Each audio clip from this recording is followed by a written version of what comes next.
Halo semuanya, kita jumpa lagi dalam video pembelajaran. Hari ini kita akan belajar PKE dan melanjutkan materi sebelumnya, yaitu tentang pelaksanaan prinsip-prinsip kedaulatan NKRI menurut Undang-Undang Dasar 1945, ya, bagian yang ketiga dan bagian terakhir, ya, khususnya. Kita pada video kali ini, ya, kita akan belajar ketiga lembaga terakhir yang melaksanakan prinsip-prinsip kedaulatan NKRI menurut Undang-Undang 1945. Apa saja itu? Yang pertama adalah DPRD alias Dewan Perwakilan Rakyat Daerah. DPRD dalam Undang-Undang Nomor 17 Tahun 2014 tentang MPR, DPR, dan DPRD. Dan DPRD dinyatakan bahwa DPRD ini terdiri atas DPRD Provinsi dan DPRD Kabupaten atau Kota. DPRD Provinsi merupakan lembaga perwakilan rakyat daerah yang berkedudukan sebagai unsur penyelenggara pemerintahan daerah provinsi, ya, terdapat dalam pasal 315 Undang-Undang Nomor 17 Tahun 2014. Sedangkan DPRD Kabupaten atau Kota merupakan lembaga perwakilan rakyat daerah yang berkedudukan sebagai unsur penyelenggara pemerintahan daerah kabupaten atau kota. Ya, ini terdapat dalam pasal 364 Undang-Undang Nomor 17 Tahun 2014. Nah, fungsi DPRD secara umum ini sama dengan fungsi DPR, ya, antara lain adalah legislasi, anggaran, dan pengawasan. Hanya saja pada DPRD ini itu lebih ke anggaran dan legislasi, anggaran, dan pengawasan dari daerah, ya, contohnya seperti DPRD provinsi, ya, mengurusi provinsi. Kemudian kalau DPRD kota, ya, misalnya Kota Malang, ya, dia mengurusi legislasi, anggaran, dan pengawasan yang ada di kota. Kemudian KPU, Komisi Pemilihan Umum. Lembaga ini merupakan komisi yang bertanggung jawab akan pelaksanaan pemilihan umum di Indonesia. KPU ini bersifat nasional, tetap, dan mandiri. Ya, ini terdapat dalam pasal 22E ayat 5 Undang-Undang Dasar 1945. Nah, pemilihan umum itu sendiri dilaksanakan untuk memilih anggota DPR, DPD, Presiden dan Wakil Presiden, dan DPRD. Ya, pasal 22E ayat 2 Undang-Undang Dasar 45 hasil amandemen.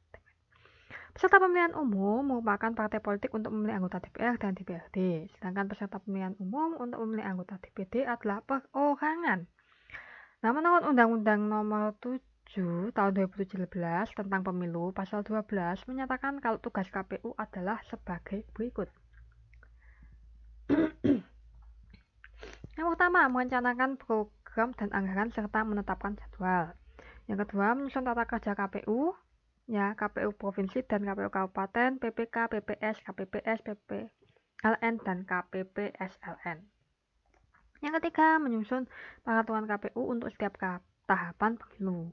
Yang keempat, mengkoordinasikan, menyelenggarakan, mengendalikan, dan memantau semua tahapan pemilu. Yang kelima, menerima daftar pemilihan dari KPU Provinsi. Yang keenam, memutakhirkan data pemilihan berdasarkan data pemilu terakhir dengan memperhatikan data kependudukan yang disiapkan dan diserahkan oleh pemerintah dan menetapkannya sebagai daftar pemilih. Yang ketujuh, membuat berita acara dan sertifikat rekapitulasi hasil penghitungan suara serta wajib menyerahkan kepada saksi peserta pemilu dan Bawaslu. Yang kedelapan, mengumumkan calon anggota DPR, calon DPD, ya, pasangan calon terpilih serta membuat berita acaranya. Yang kesembilan, menindaklanjuti segera putusan Bawaslu, ya, Badan Pengawas Pemilu, atas temuan dan laporan adanya dugaan penyelenggara atau sengketa pemilu. Yang ke-10, ya, menyosialisasikan penyelenggaraan pemilu dan yang berkaitan dengan tugas dan wewenang KPU kepada masyarakat. 11, melakukan evaluasi dan membuat laporan setiap tahapan penyelenggaraan pemilu. Dan yang terakhir, melaksanakan tugas lain dalam menyelenggarakan pemilu sesuai dengan ketentuan peraturan perundang-undangan. Yang terakhir ini adalah Komisi Yudisial. Ya, merupakan lembaga mandiri yang dibentuk oleh Presiden atas persetujuan DPR, ya, yang terdapat dalam pasal 24B ayat 3 Undang-Undang Dasar 1945 amandemen. Nah, anggota Komisi Yudisial ini harus punya pengetahuan dan pengalaman di bidang hukum serta punya integritas dan kepribadian yang tidak tercela. Ini terdapat dalam pasal 24B ayat 2 Undang-Undang Dasar 45 hasil amandemen. Nah, komisi yudisial ini berwenang mengusulkan pengangkatan hakim agung serta menjaga dan menegakkan kehormatan, keluhuran, martabat, dan perilaku hakim. Ini terdapat dalam pasal 24B ayat 1 Undang-Undang Dasar 45 hasil amandemen. Nah, akhirnya selesai juga untuk penjelasan 3 lembaga terakhir ini.